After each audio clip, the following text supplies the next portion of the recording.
kamu ingat Anissa teman kita SMA dulu nggak sih? Dia ganti nomor ya?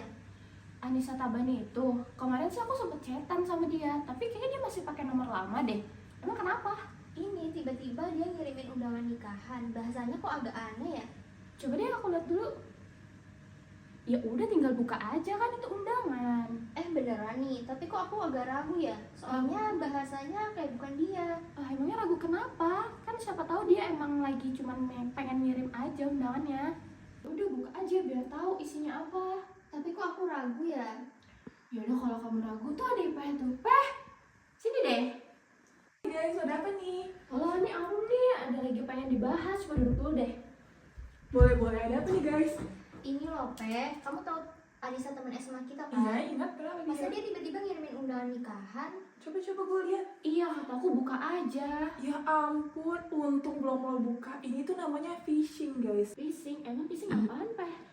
Jadi gini guys, akhir-akhir ini tuh makin marak yang namanya cybercrime atau kejahatan cyber dengan motif penipuan macem-macem. Banyak banget modus-modusnya, salah satunya yang kayak gini, ngirim-ngirimin undangan atau sebagai macamnya ke nomor-nomor yang jadi sasarannya. Kalau dalam istilah cybernya ini tuh asalnya dari bahasa Inggris. Nah, asal katanya tuh phishing yang artinya memancing, yang mana nanti si pencuri datanya ini itu tuh mengirimkan APK berbentuknya ini macam-macam, bisa link dan segala macam sebagai bentuk dari malware yang akan masuk ke sistem komputerisasi handphone kalian, yang mana nanti bakal bisa membobol IP, terus ID, password, bahkan sampai PIN dari mobile banking atau dompet digital yang ada di smartphone kalian. Jadi ngeri banget kan guys, karena mereka bisa membobol akun pribadi kalian. Udah serem banget sih ya. Oh, jadi cuma pencet link aja bisa langsung ngebocorin data-data pribadi Betul kita? banget, ngeri banget kan? Sini deh aku jelasin lebih lanjutnya. Dalam skema phishing, pertama, penyerang akan mengirimkan umpan sebagai malware yang dapat berupa tautan email atau undangan pernikahan atau file foto bukti pengiriman paket atau ucapan hari raya dan lain sebagainya kepada korban yang dituju. Akan terjadi dua kemungkinan, korban tidak membuka umpan tersebut atau sebaliknya, yang mana jika umpan tidak dibuka maka penyerangan gagal dilakukan. Namun, jika korban membukanya, penyerang masuk ke dalam laman yang sama dengan korban dan mengambil informasi pribadi korban seperti password dan sebagainya yang kemudian digunakan untuk kepentingan pribadi dari penyerang.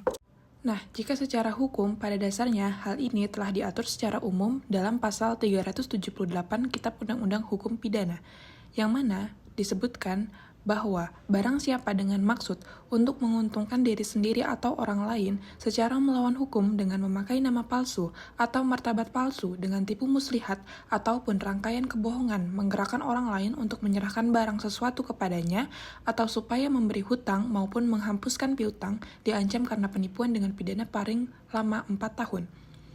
Kemudian, pelaporan yang dapat dilakukan oleh korban atas adanya kejahatan cyber dengan motif phishing ini dapat menggunakan Pasal 4 Undang-Undang Perlindungan Konsumen tahun 1999, yang mana pada intinya disebutkan bahwasannya salah satu hak konsumen adalah hak atas kenyamanan, keamanan, dan keselamatan dalam mengkonsumsi barang dan atau jasa.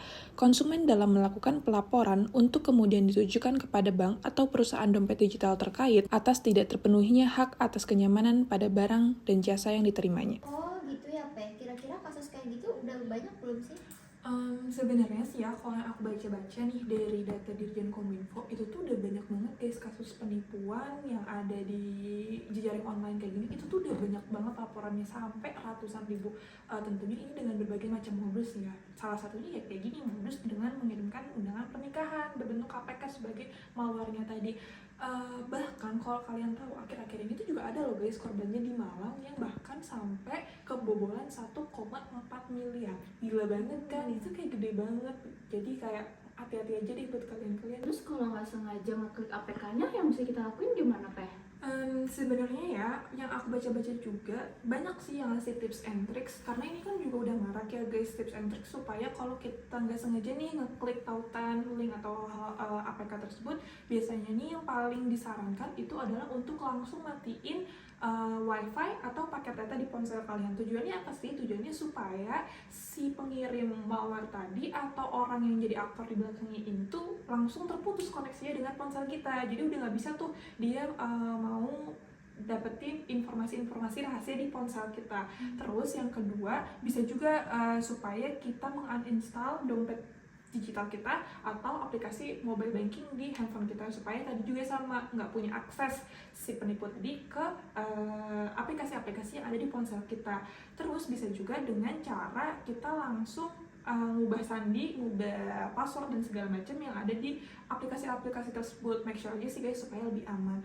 Tapi kalau semisal kalian bener-bener ragu dan mau memastikan supaya hal tersebut aman, ada baiknya sih langsung menghubungi customer service resmi dari perusahaan bank atau dompet digital tempat kalian nabung dan nyimpan uang tersebut. Jadi supaya memastikan aja sih semuanya aman. Oke, sekarang aku udah paham sih, Pe.